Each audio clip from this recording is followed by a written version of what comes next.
So if you prefer not to appear in the recording or the screenshots, you can, of course, turn your camera off, but it's very nice to see you as well. So we encourage you to keep them on. You can raise your hand and if you like to speak, but we were going to have some more interactive sessions towards the end of the hour. You can use your chat for questions or comments throughout the session. And please help us share and spread the word about these sessions, #WeDoImpact. I would like to introduce our two invitees for the first deep dive. We have Sonia Vidal, who is a lecturer in innovative entrepreneurship at the Hotel Management School of Maastricht, and also a PhD candidate at the University of Amsterdam. And Castellví Canet, who's knowledge and data coordinator at Làbora. Just really briefly, just so you have an overview of what's going to be happening during this hour. Both Pau and Sonia will give a brief presentation of what they have been working on, the opportunities and challenges in this topic. First, Pau with Làbora and how Barcelona turns public social collaboration and data and research into a force for labour market inclusion.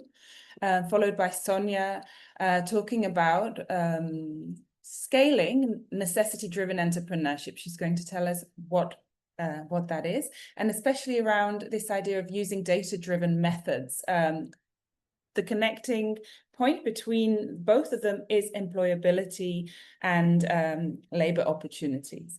We're going to follow with a few questions, and then this was something that is also the point of these deep dives, that in each one that we host, we pick a tool or two that we deep dive into that can be of use to social economy SMEs, but also social economy enabling organizations. So today we're going to have a quick look at ClickSense and Power BI.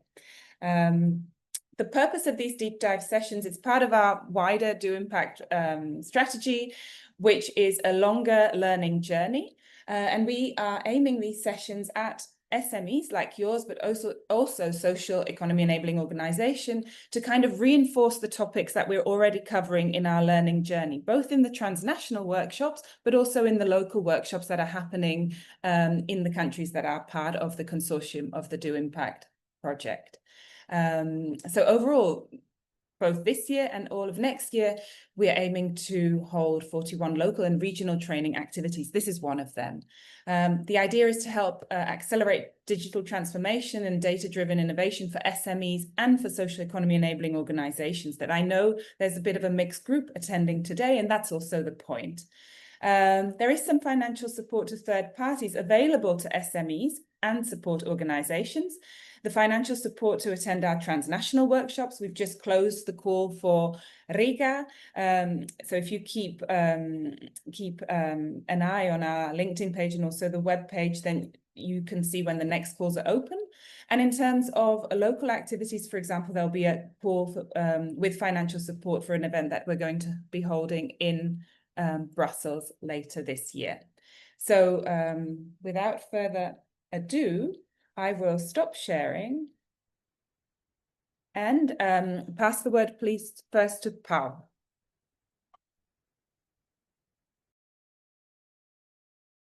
All right, well, hello, everybody, and I hope everyone can see the presentation and hopefully myself as well. Thank you for investing some of your time on a Friday morning to come learn a little bit more about what we're doing at Làbora, as well as the amazing and very interesting contributions that the co-speaker Sonia Vidal will be sharing as well. All right, so first in this, thank you very much also Aneta and for the SES network for inviting us today. So some of you might already have been in a previous event, some maybe that was organized. Most of you did not, I think.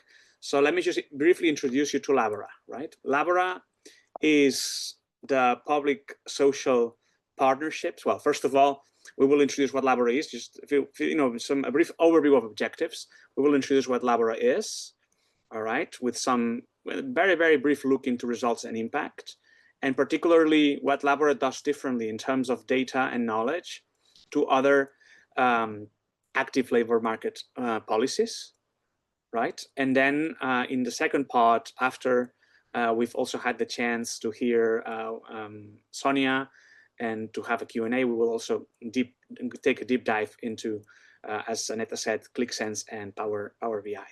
But so what is Làbora? Làbora is a social public partnership that was started up slightly over 10 years ago.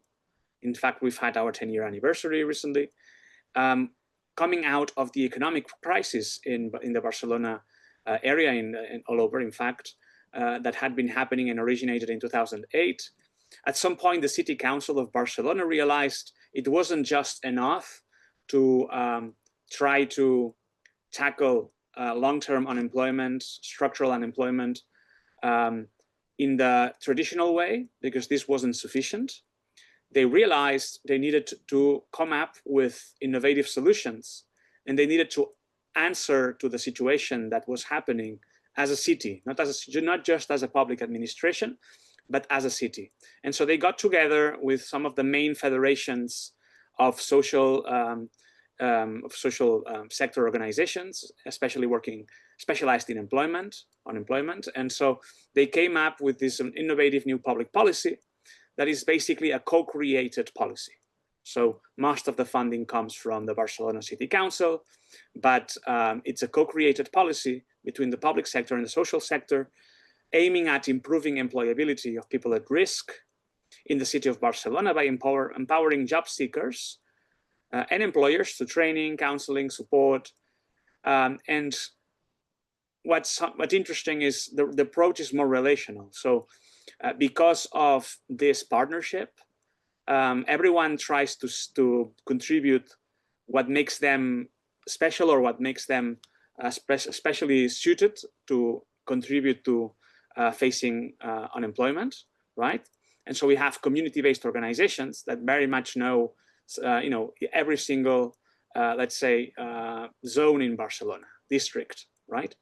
So it's a very community-based grassroots type of program. So indeed, collaboration is in our DNA.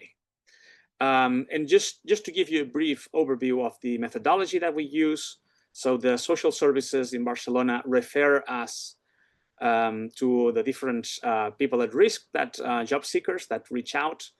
And so usually we tend to about 6,000 people a year, all right? So we do have a reception services that take care of onboarding our participants, and then we direct them to the most appropriate supporting services that they may need in relation to employability enhancement, right? So that involves counseling. It also involves training. It involves different sorts of training, both professionalized and also the kind of transferable skill training. So something that's really vital is that itineraries are, of course, personalized. And so depending on how far people are from the labor market and what their kind of needs, we refer them to different services. Because we over 20 different organizations, social sector organizations with different specializations are part of this public policy. We are able to direct people to those organizations that will be able to help them the most, given their specific situation. Some of our members, some of our social sector organizations, for instance, are more specialized in, empowering people through gender-based discrimination, just to give you an example, right? And they have developed very specialized methodology. So if we see potential for that, we of course link them to them. So in addition to regional specialization, so as I said, very, very much grassroots. So ongoing support and of course company engagement is an essential part of how we do things. We don't just think as companies as the recipients of our of the people we support and help and train, but also as an integral part, as an essential part of the way we do things. So they are very much in the conversation. Something that I think that is interesting is we're continuously trying to generate data-based innovation processes, pilots as well. So for instance, this year we have 3 different pilots that are trying to generate innovation in different areas just to give you an example of one of them, we are trying to generate a specific service to try to adapt everything we do to people in a situation of, with administrative irregular situations. So people that are trying to gain citizenship and are often prevented from accessing other services. We are also trying to generate services that can reach them and support them in the process of attaining a job and so on. So this is just an example, right? So something else that makes us interesting, I think, is that research is part of how we do things. So I'm a researcher. I was introduced indeed as the data and knowledge coordinator, but I'm a researcher at the Open University of Catalonia, where I develop my research. And so I'm coming in and out of the social sector to go into academia. And this is part of how we do things at Làbora.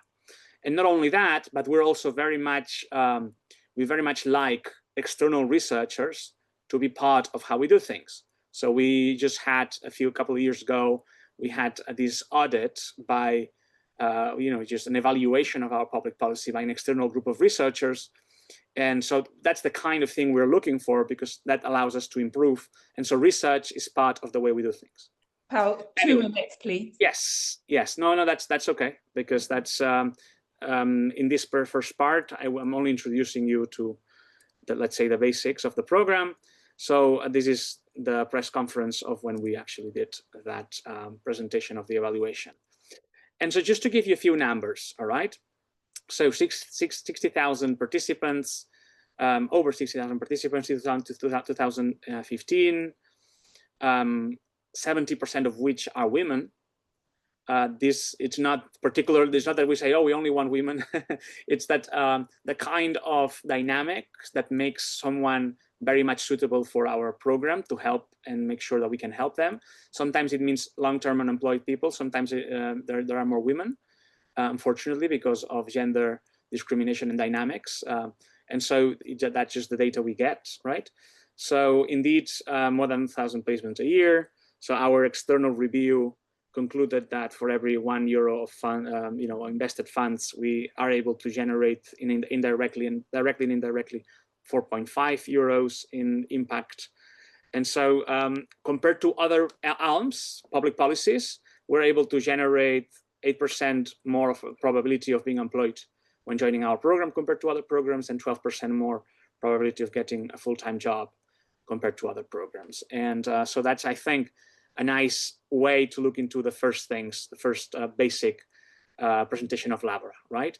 And later on, I will be telling you more about how we approach database solutions.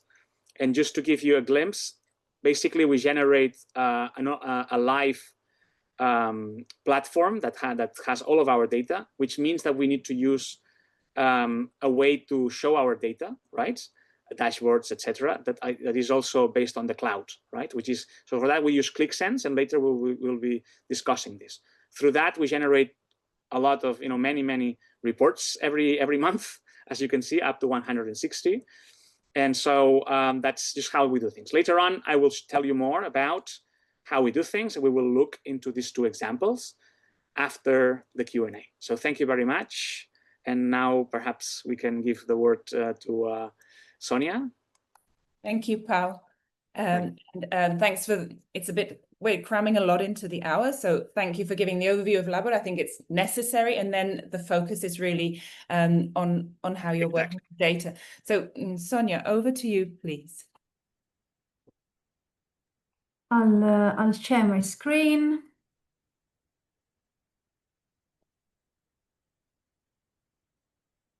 Can you see my slides now? Yeah, if you just put it into full view.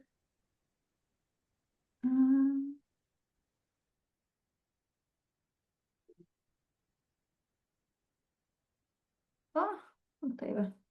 Yeah, can you see me? Can you see it now? Hang on a second. I think it's going into full screen.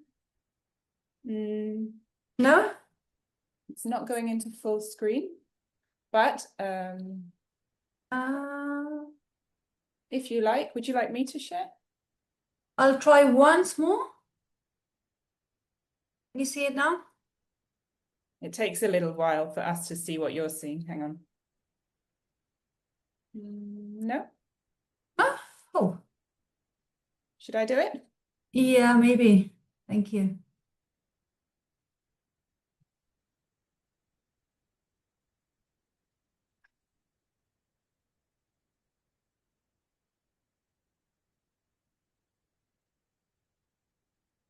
Is that okay? Yeah, thank you.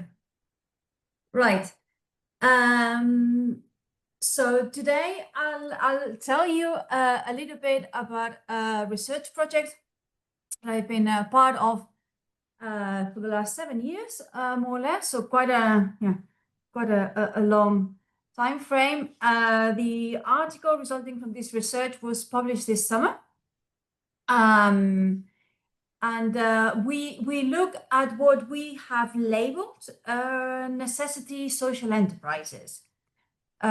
So what we mean by that is we have looked at social enterprises that were started by individuals in conditions of unemployment, and then we were curious to see how and why these people, what we call in necessity conditions, so that's in a situation of unemployment, start a social enterprise, so an enterprise that generates some sort of social impact, and how these social issues are addressed in these enterprises, and are they any different to what we understand in the academic literature as a social enterprise.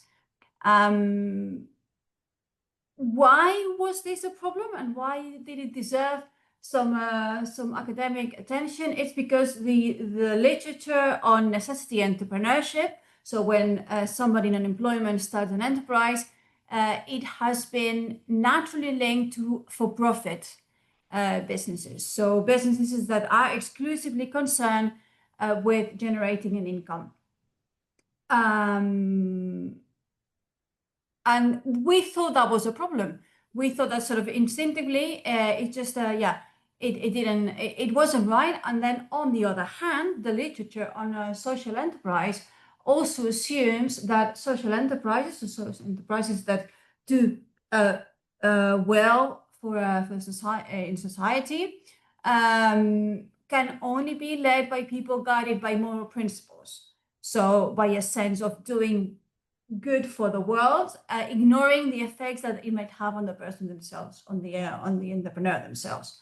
And we know there's some research that tells us that actually this moral drive can actually sometimes lead to increased stress, lower life satisfaction, and then also foster a sort of entitlement in the entrepreneur, which then will lead them to make compromises, which sometimes are complete opposite to the social mission. So we were also guided by the idea that data tells us that in the Netherlands, around 29% of social entrepreneurs identify as individuals from lower income or financially vulnerable backgrounds. So we know that not all entrepreneurs start a social enterprise from a financially comfortable position. We also know that in the Netherlands, around 19% are from migration backgrounds, 18% have disabilities, and 12% are refugees. So there is a significant percentage of social entrepreneurs, at least in the Netherlands, that have some sort of necessity conditions. So our research shows that these individuals, they're not just passive beneficiaries of entrepreneur action. So these people are not individuals that need helping, but can help themselves. And so that's what we tried to do that, and we used 3 cases. 3 entrepreneurs that used food-based enterprises. We interviewed them over a period of 1.5 years, and we also took place in meetings, client consultations. So this is also something that we will see in more and more in research in social enterprise, because a lot of sort of like classic research looked very much at one-off snapshots of the life of an entrepreneur. And we know that the entrepreneurship is a process and things change over time. So we try to sort of map a little bit what happens over time in these enterprises. So what did we find out? We sort of developed this sort of model which tries to capture that sort of that change over time, what happens, and we looked at we saw in the data, in those ethnographic observations that we did, that there's a sense of rebellious sentiment. So there's a sense of people wanting to rebel as individuals, but also as communities against a sort of certain status quo, and that rebellious sentiment sort of permeates throughout the interactions. We also looked at community resilience strategies. So how these entrepreneurs use conflict management, risk management, and how they transfer knowledge between organizations, and that results into that transformative change. So we see that they help themselves.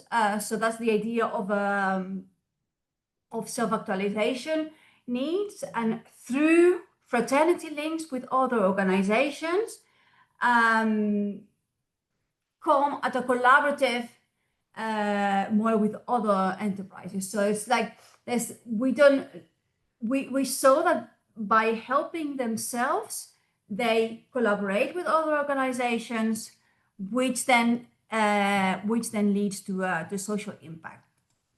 So what does this mean for data? What we saw in the article, so we looked at 3 entrepreneurs over a period of more or less 2 years, and so we saw the changes over time. What's now inspiring us to carry on in this research project is sort of how could then data help us, and if you want to go to the next slide, Aneta, please. But so we're looking now what could happen, how could this research be how could this research project move forward with the use of data? So we're looking at micro data points on the mental health. We saw that the mental health of the entrepreneurs and those around them, so not only the beneficiaries but partners, improved. So we will be looking at well-being metrics, self-reported life satisfaction, and that's something that I would love to have more conversations with Pau and his team about. How could we map these sort of those changes at micro level, and how could we use data to also map changes at meso level? So what would it mean for employability improvement? So this necessity social enterprises might not generate a huge income, but they might make the entrepreneur himself, herself more employable. And that employability would be really interesting to sort of be able to map. And then, of course, at macro level, what would that do for social resilience, for the civic wealth in society? And of course, this is something that probably is better done at regional level, at local level.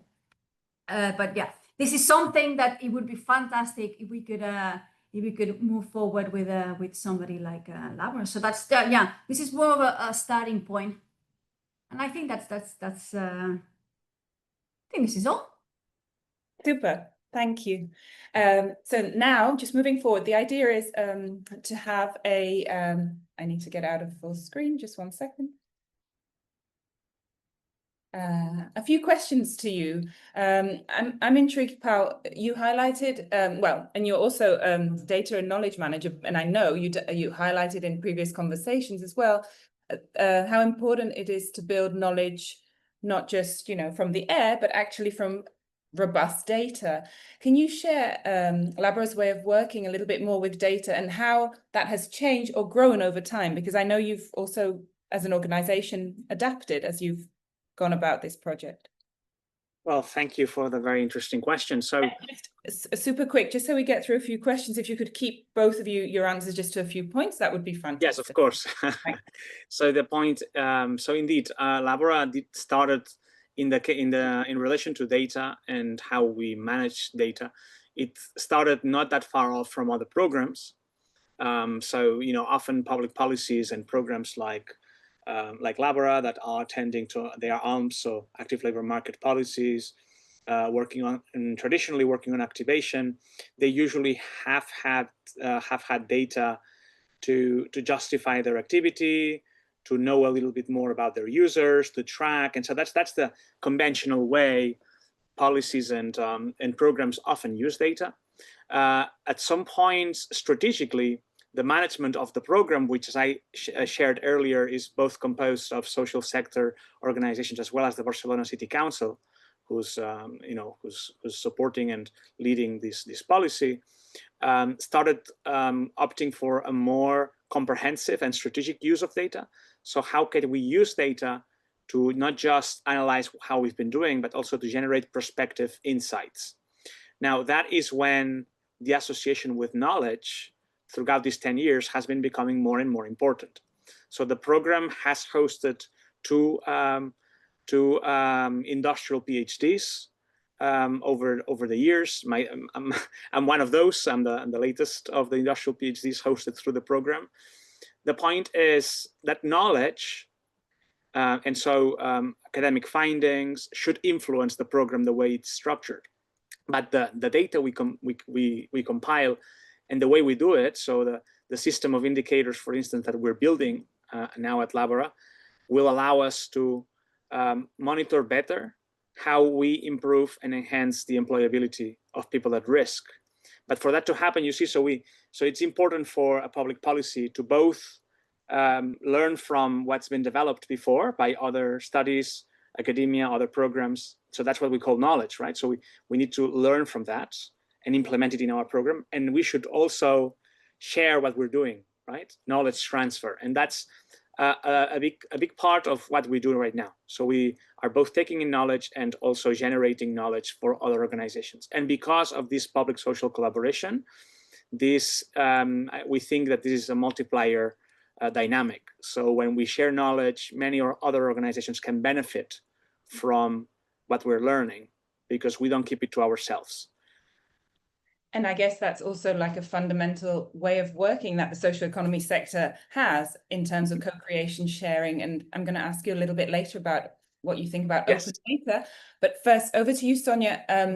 So you were talking, you've now published this research paper in a prominent journal, but that's not where things stop, right? You're interested in kind of scaling your work on what you call necessity entrepreneurship.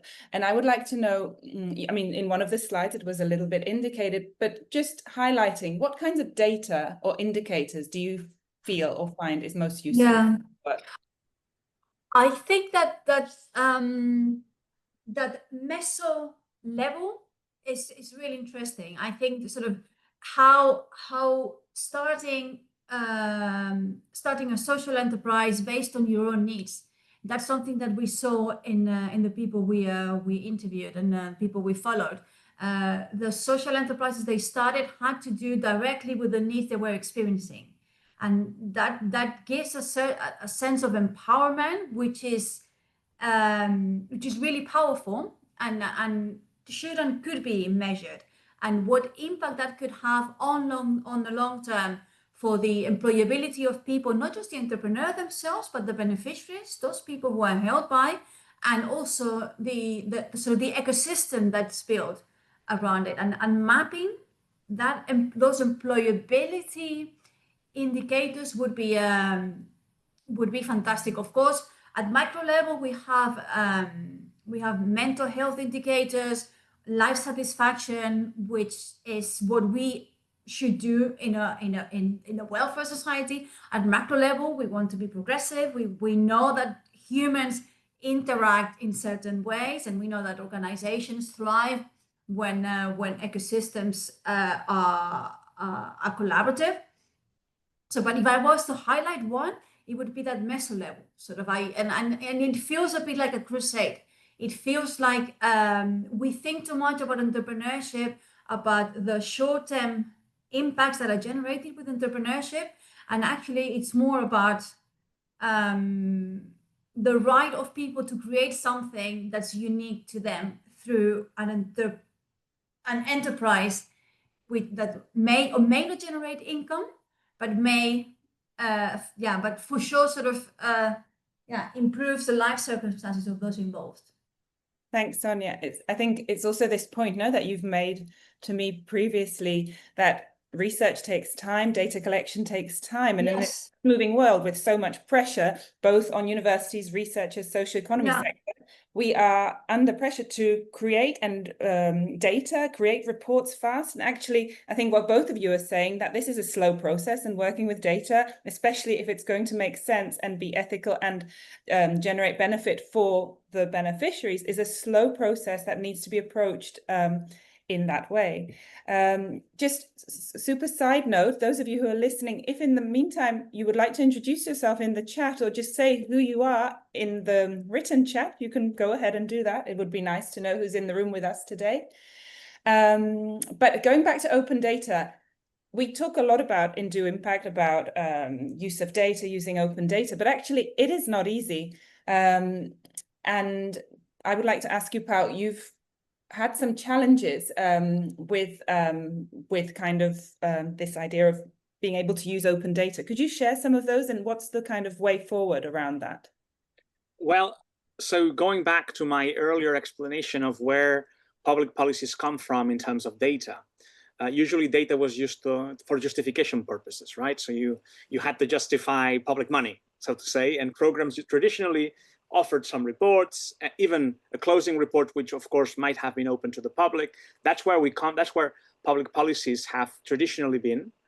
Now, this has to change, of course, because we live in a society in which open science, open data, in which the democratization of knowledge and research can really mean that we can really support each other in the process. So it's no longer about just having, let's say, the best professionals in the team, right? But also opening up your data so that other professionals, other researchers, other organizations can actually research, and you can profit also from that research.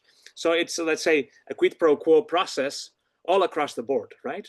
And so there are many benefits to open data. So I think it's fair to say that the Barcelona City Council and the Làbora as a program have always been at the forefront since it was created. So it can be expected that at some point, hopefully, we might also be able to go more into open data. At the moment, what we've been doing is, because of where we come from, we haven't been able to go completely open, but we're somewhere in between, because what we do is we have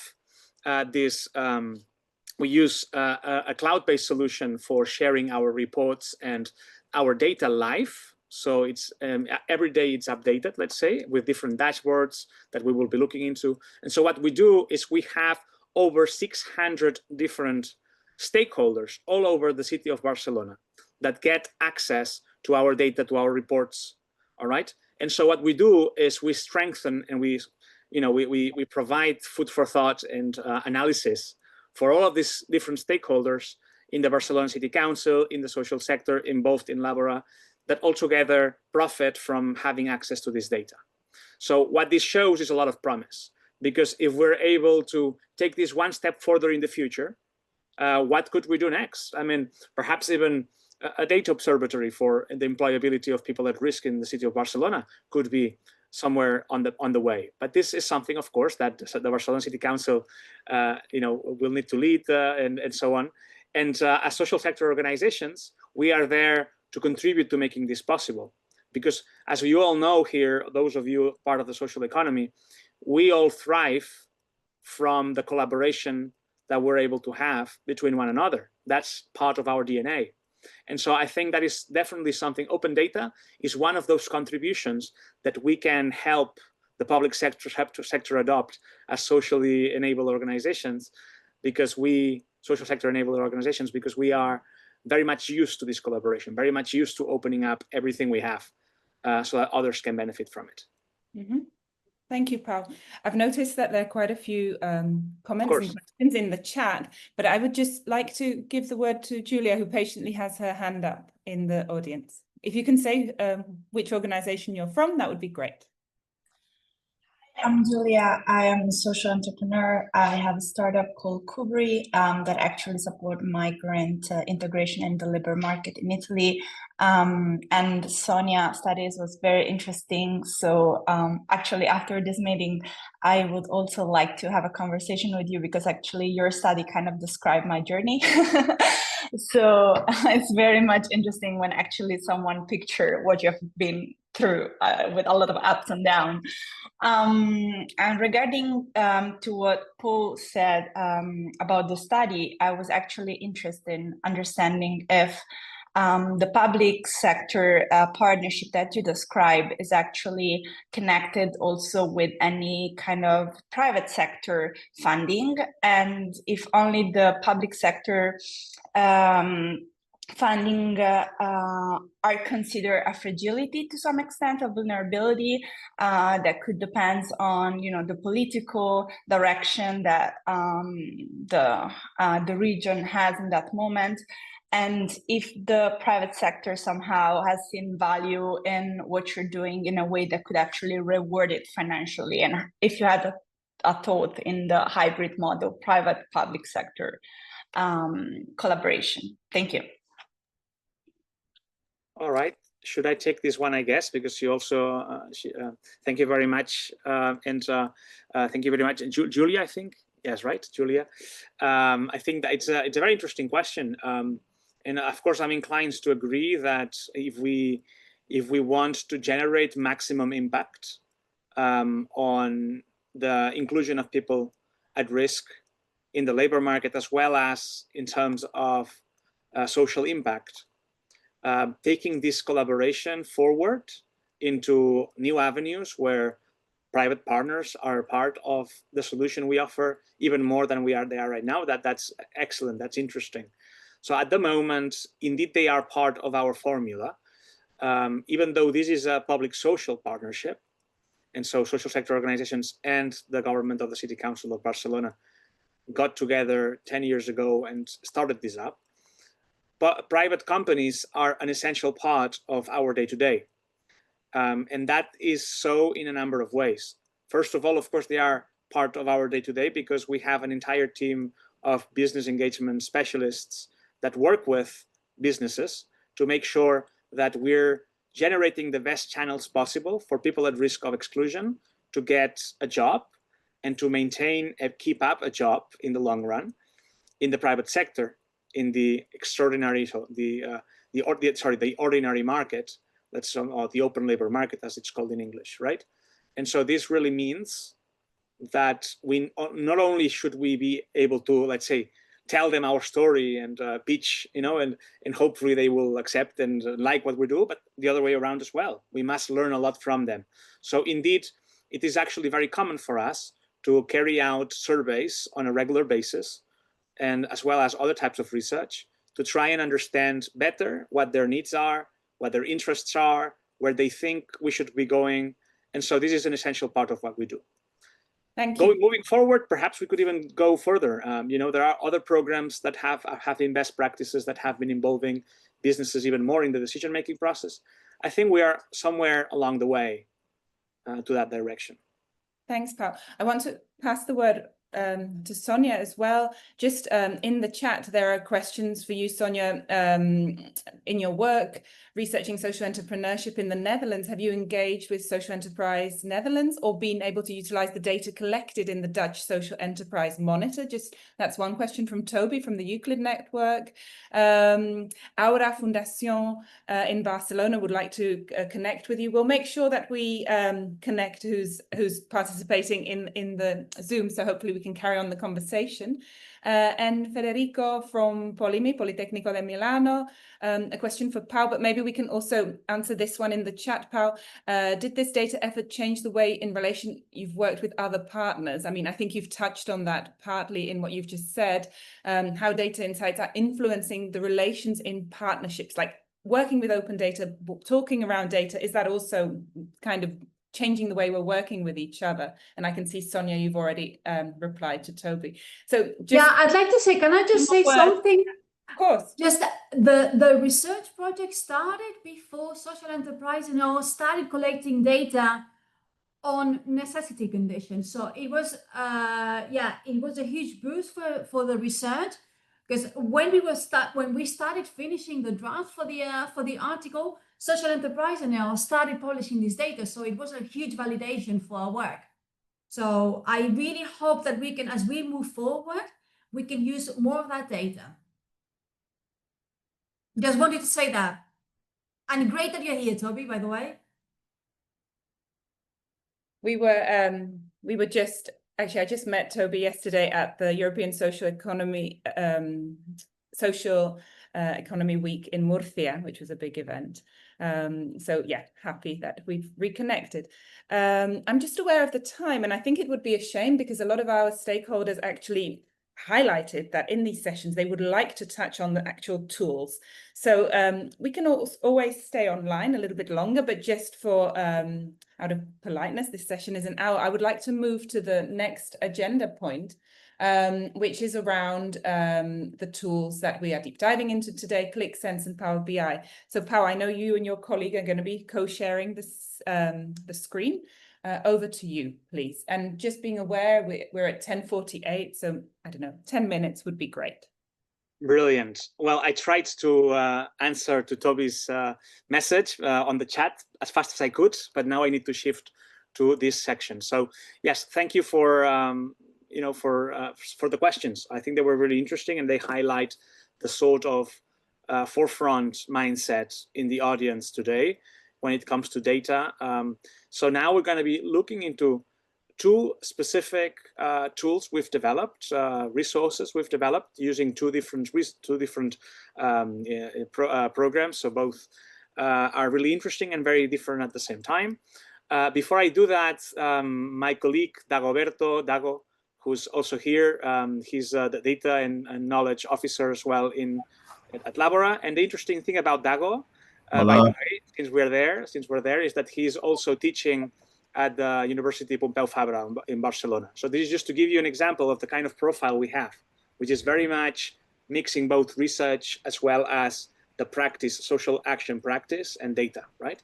All right, so Dago, we should perhaps share some of the two tools we'll be looking into. First, we're going to be showing you ClickSense. ClickSense is a cloud-based solution that is great for exploring many sources at once. So data, you have a cloud-based solution that basically feeds from data live, right? So you don't need to build reports and publish them, but it continuously feeds from data, and it can feed from many different sources at once. So you can have many different databases that get compiled in several different ways, and you connect them to the same place where you can see the data, where you can work with the data, make reports with it, etc. Right? So it works very well with big and complex data sets. It's a flexible solution that allows you to build dashboards, and of course, it allows you for fast analysis. So earlier, the point was being brought up that research needs a lot of time. It's true. At the same time, when you work with service providers, you really need fast data. You need to know every month how we're doing, right? So that's a perfect and interesting combination. Now, it is true that it's hard to learn for beginners a little bit. It is not so simple for quick reports, but yeah, they can be set up. And it's not particularly cheap, let's say. But if you have a program set up and you have a little, enough funding for data, this is what you can build. So let's look into it. Let's dive into it. So as you can see here, there is a dashboard, right? And Dago, if you can go down, si vas para abajo un poco, you can see a little bit everything, like an overview of what you can see here, right? And as you can see, vamos para arriba otra vez, you can see that it's, here it says that derivacions, this is in Catalan, right? So this means that we actually have 5 different dashboards that are interconnected. This one particularly is one that the City Hall likes to use to understand how many people they are referring to us every month, for instance, right? And so we've built this and we can edit this. And this is descriptive data, as you can see. And you can customize it in such a way that you can even compare the different years. So indeed, we can compare the year 2024, I think, with the year 2025, for instance, or 2023, right, in this case. So, yeah, exactly. So, ¿qué año estamos? Vale, perfecto. You can even choose the districts, right? So we have, Barcelona has different districts, but you can, of course, think of that in your own field as well. You could think of ways to not have districts, but perhaps you want to have different programs and you want to compare how those different programs in your organization are working in relation to, employment, right? So you could do that. And so it's a very easy way to keep data up to date in a very interactive way so that people can see the different data that come from it, right? So, for instance, as you can see here in the top section, right? See, this is the total number of people that we got in a specific year. So, ¿qué año seleccionado, Dago? 2025. Okay, so this is the current year, okay? This is actually what's been happening until the moment, let's say. And so this is where we are, right? And so that's a very up-to-date scenario. But you can choose, you can even, for instance, if, Dago, puedes pulsar los hombres, ¿vale? Por ejemplo, if ¿Los? is, Sí. en la gráfica los hombres, All right. Gender, huh? So if you say, okay, let's compare, right? Men, women, right? This is descriptive stuff, but it's a very easy way for any stakeholder in your network to engage with the data. So if we only look for men, for instance, and we see that there is a dynamic that is a bit different. Here you have the age groups. And so this is just something. I mean, we have a lot of data, okay? We have a lot of data and we can, vete al siguiente, al número 2, que lo vean. Vallas. Sí, vallas. O mejor, mira, vete a las inserciones quizás. Okay, so we're going to be shifting to the next resource now. But just before I do that, just to give you an example that there are different. So here's the people we tend to every year, right? And so this, at the moment we've tended to 4,433. And this is the people that we've managed to support in their process of getting a job, right? And so, yeah, I mean, it's just a very easy way for stakeholders to engage with your data. And it makes it accessible. Super quick question, a basic question. Yes. Do you, when you're setting this up as an organization, you choose the data sets that you plug in? Yes, right? Exactly. It's a plug and play. It's a little bit like IKEA, okay? Perhaps, let's say the instructions are a bit more complicated than the IKEA that you get at home. But it's ClickSense is designed in such a way that it's relatively easy once you have a basic knowledge to start building your own reports, your own dashboards, okay? Mm-hmm. Of course, just to give you an example of a challenge we've encountered, okay? The data infrastructure at Làbora is extremely complex. What I mean by that is because we are working with the City Hall, the City Council, their data, platform for data management has to be connected to this. We have our own platform, and so we have many data sets that just to make it more like, it's almost like they speak different languages and you have to make them speak together. Huh? That's kind of the challenge, right? But once you get over some of the basics of making sure that the data infrastructure is accessible, it's easy to play with it and do what Aneta was indeed suggesting now. All right, so this is the first resource. Now, Dago, let's go to the Power BI resource. So this is based on ClickSense, and I basically told you a little bit about the ups and downs of ClickSense. Before I jump into this particular resource in more depth, let's go into some of the pros and cons of Power BI, right?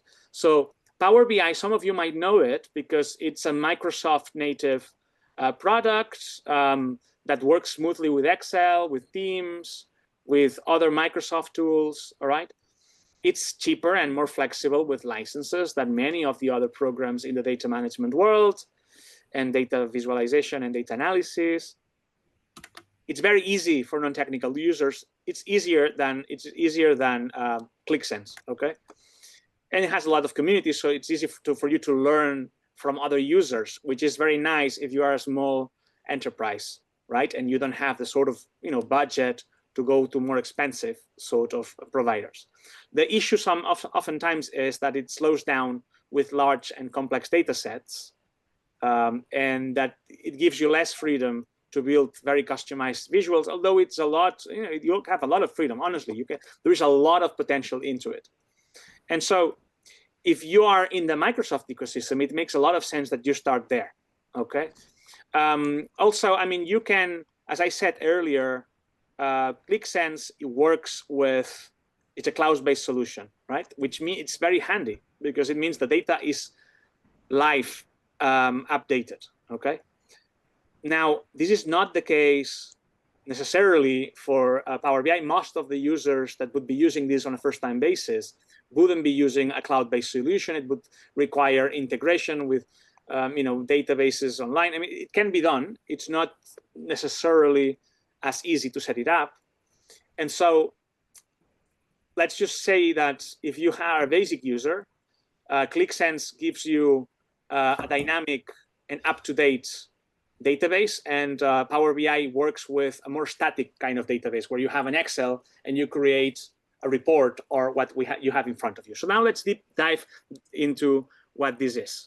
So at some point in Làbora, we wanted to know more about how the life cycle of our participants, people, job seekers that seek a job, how it is, right?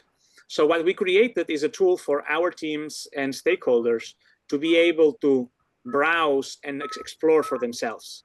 So, Dago, vamos a ver. Let's look a little bit into how, for instance, so group incidencia. So this is, we have different groups that we created to understand how far away people are from the labor market based on a number of criteria that I will not go in depth into. So now let's go into perhaps G2, that's okay. G2, for instance. And now let's look into what the data is, right? So, okay, so we managed to get 5.7 months for G2s to get a job, all right? Now let's look into G4, for instance. G4, all right?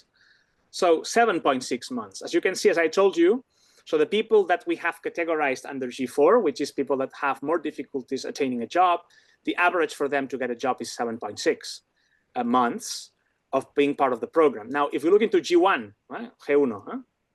G1, right? Just to give you, this is just to explore. Okay, so it's 4 months, all right, 4 months. But of course, as you can see, we also have a standard deviation. And so actually the actual data is often that people can find a job within weeks, right? But they can also go as far, all right, as 7.53 months. All right, which is let's say the maximum that we expect them to take to get a job. Then we can explore with gender, right? Let's see what the dynamics are. So this is just for you to see that we can turn very difficult and complex data that most stakeholders wouldn't usually engage with something easier for them to engage with it, to learn more about the users, how we're doing with different groups, age groups, for instance. And so this allows data to be a continuous part of the conversation. All right, and also, for instance, districts, right? So let's, Dago, vamos a dejar de compartir pantalla because I realize we're topping our timing here. But let me just very, very briefly summarize one concept, which is most organizations have a lot of data that they work with, especially in the world of employment, because you just need to record your participants and what they do. But what we've seen is that most don't properly use data in such a way that we can learn from that data and use that data as part of everyday conversations. So our objective, and we've managed to attain this, is that in any conversation in Làbora, there is always data involved in the conversation. It's no longer about guessing.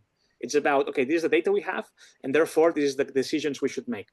And this is how we've managed to build the start of a data culture at Làbora.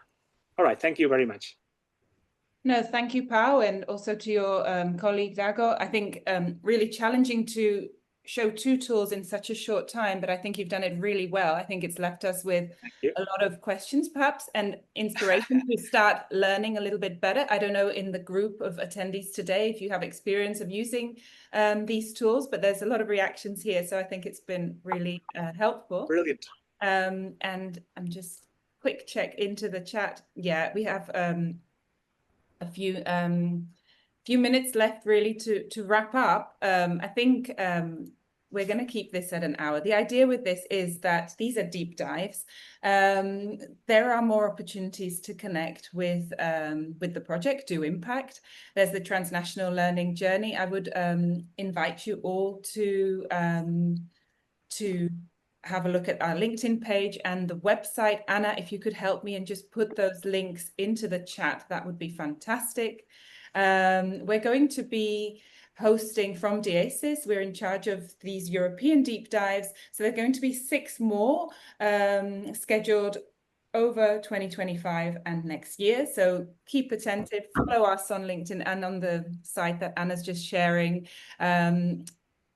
And please do attend. I think it's great. The more we promote these sessions, we know that there's a lot happening around data digitalization. There are projects in parallel, so sometimes we're kind of, competing for participants. But I think then when you do attend, it just makes it a little bit more worthwhile. I would like to wrap up. And really give a huge thank you to both you, Pau. You bring a lot of enthusiasm and a knowledge on the data side, and to you, Sonia, where I hope also this has been a useful session for you in terms of finding connections and synergies, and I wish you well in your research, which makes sense, which connects to the social economy and social entrepreneurship, and kind of slowing down and really conducting research in a data-driven way rather than in this rush that we are all in and have a lot of pressure around us. And I would also like to thank all of you who've attended and with your comments and questions and participation in the chat. So thank you. Having a look if there's anything else. Yeah, some people have shared contacts. So feel free to do that in the chat if you would like to. Otherwise, we will be in touch because we have your details also via the sign-in for this workshop. So you should receive our next newsletter and so on. So that's all from me. And again, thank you.